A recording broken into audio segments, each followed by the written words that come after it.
Bonjour à tous. Aujourd'hui, j'avais envie de vous partager une mission assez magnifique de certaines âmes sur Terre. Peut-être que tu vas te retrouver dedans. Je vais parler de la mission des passeurs d'âmes. Et je vais en parler aujourd'hui parce que c'est une canalisation que j'ai reçue hier soir, qui a été extrêmement puissante, très belle et très révélatrice du rôle de certaines âmes sur Terre.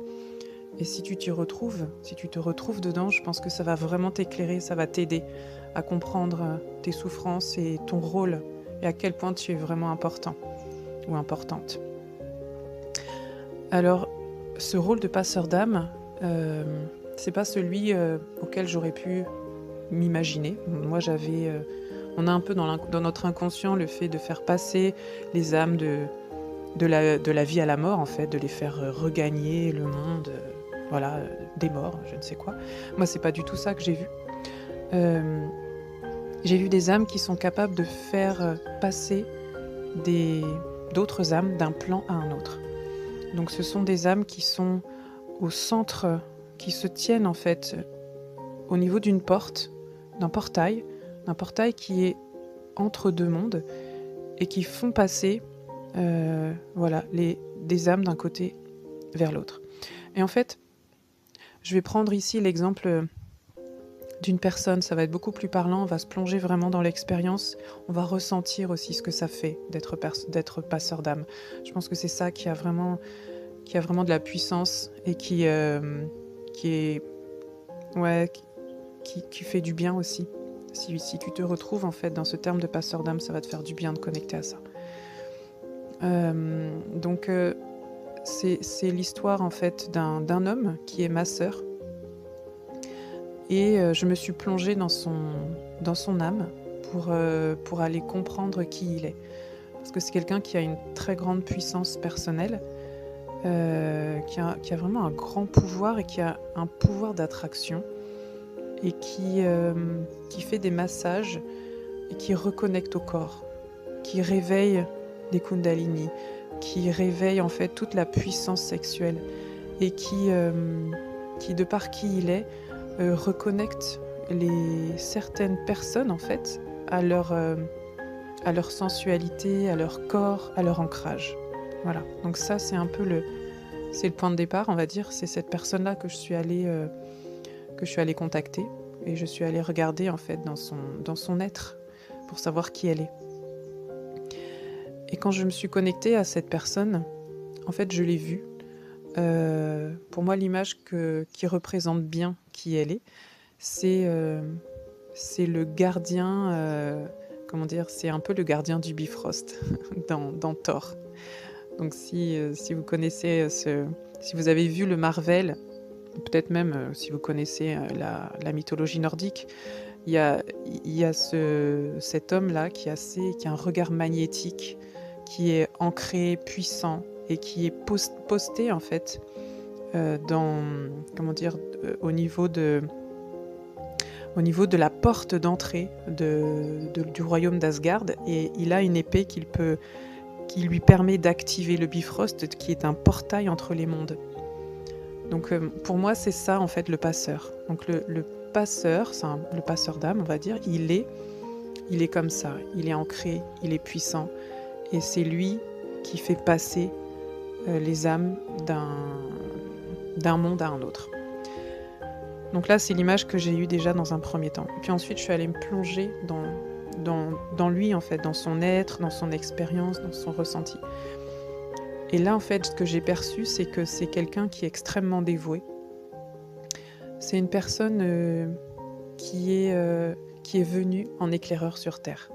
Mais ça veut dire quoi? Ça veut dire que c'est une personne qui est d'un autre plan. Une personne qui est très évoluée, qui vient de plans supérieurs et qui a une très grande puissance intérieure, qui a une grande force en fait. C'est quelqu'un ce n'est pas n'importe qui en fait. On n'envoie pas n'importe qui en éclaireur. On n'envoie pas sur Terre quelqu'un qui n'a pas l'expérience, qui n'a pas cette volonté, ce caractère. Il y a quand même quelque chose de très très fort. Il y a quand même une dévotion aussi et beaucoup de, comment dire, Ce sont des personnes, en fait, qui sont extrêmement dévouées à leur cause, qui portent un amour immense, en fait, à leur peuple, à qui ils sont, aux siens, et qui sont envoyés en éclaireur sur terre dans le but aussi d'accueillir les siens plus tard, pour les faire passer. Donc l'éclaireur arrive sur terre, avant tout le monde, en solitaire, et il va passer beaucoup de vie à s'ancrer, à vivre des expériences sur terre pour pouvoir s'imprégner en fait de l'énergie terrestre, pour pouvoir s'imprégner d'expériences puissantes, profondes, qui le font plonger dans l'humain. Et ça veut dire que c'est ancré il y a beaucoup de souffrance derrière, il y a beaucoup d'expériences dures, il y a beaucoup de révélations aussi. Ce sont des personnes qui comprennent, qui ont accès, qui ont accès à, qui ont accès à beaucoup de choses, qui sont allées vraiment plonger dans les profondeurs de l'humain pour en retirer la plus belle essence en fait. Et ça s'est fait sur plusieurs vies. Ça s'est fait sur une longue période. Ça s'est fait avec beaucoup de dévotion. Alors, ce sont des personnes aussi qui ont une bonne étoile en fait au-dessus d'eux. Et c'est nécessaire parce qu'on a tellement besoin d'eux. En fait, on compte tellement sur eux. Ils ont un rôle crucial en fait. Et c'est voilà, on n'envoie pas n'importe qui en éclaireur et on a besoin que sa mission réussisse. Ça veut dire que ce sont des personnes qui ont beaucoup de soutien, énormément de soutien céleste, énormément de soutien de leur famille, mais toujours dans le subtil. Et c'est pas toujours facile pour eux d'aller connecter ce subtil, mais en tout cas, tout est fait pour que leur mission se déroule dans les meilleures conditions possibles. Et ces personnes, en fait, elles passent une majorité de leur temps, enfin de leurs incarnations vraiment à s'ancrer et à connecter aux énergies telluriques. Voilà. Donc ce sont des personnes qui vont avoir par exemple une racine définie, si on parle de Human Design.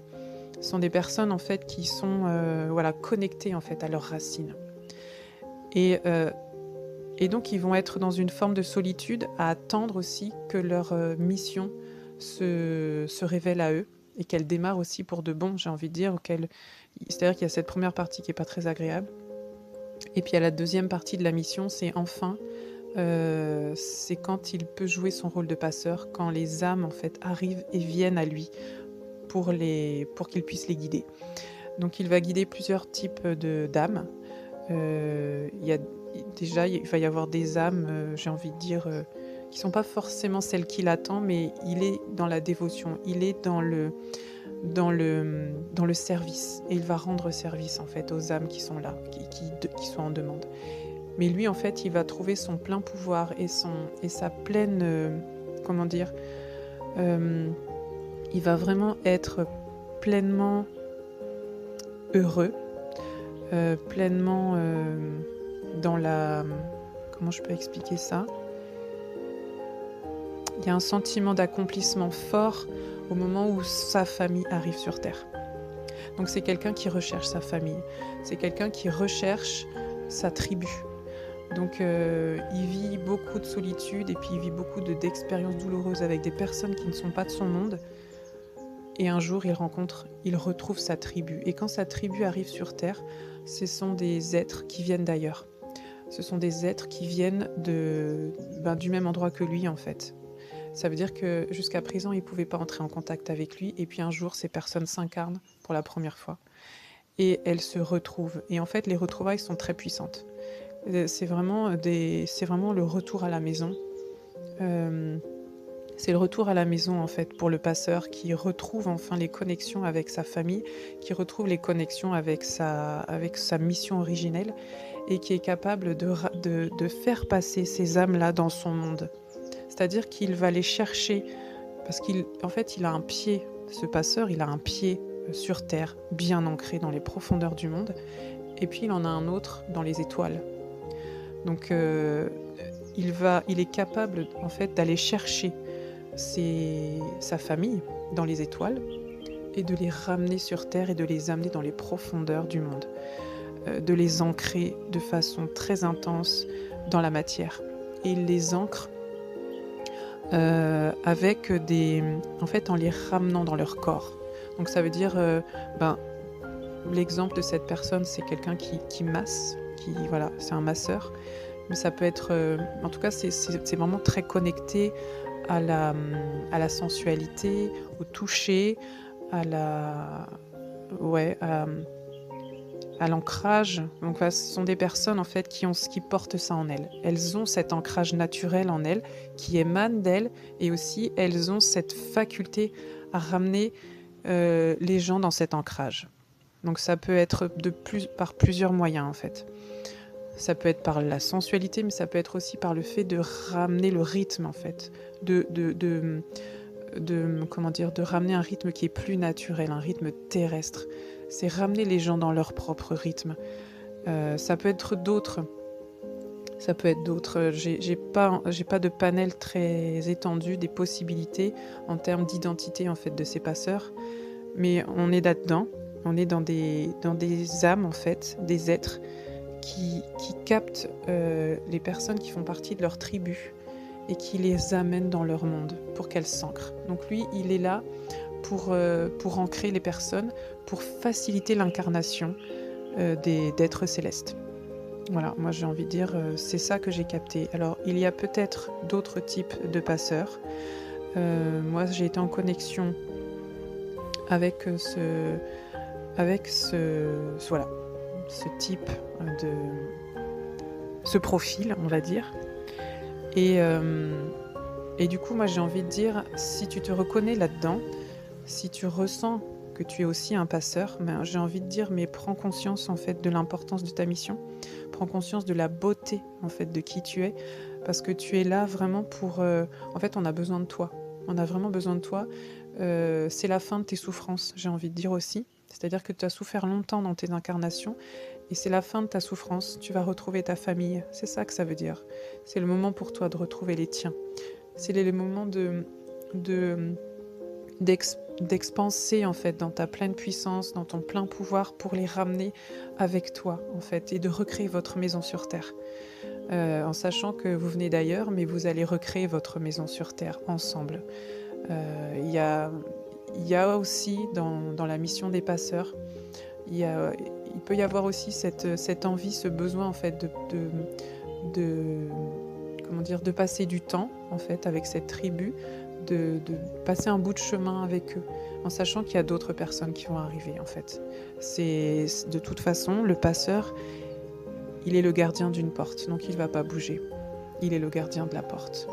Et il sera toujours là, c'est un pilier, c'est un soutien, en fait, pour les autres, pour ceux qui arrivent. Et c'est une vraie bénédiction. Donc voilà, en fait, la canalisation que j'ai reçue hier soir.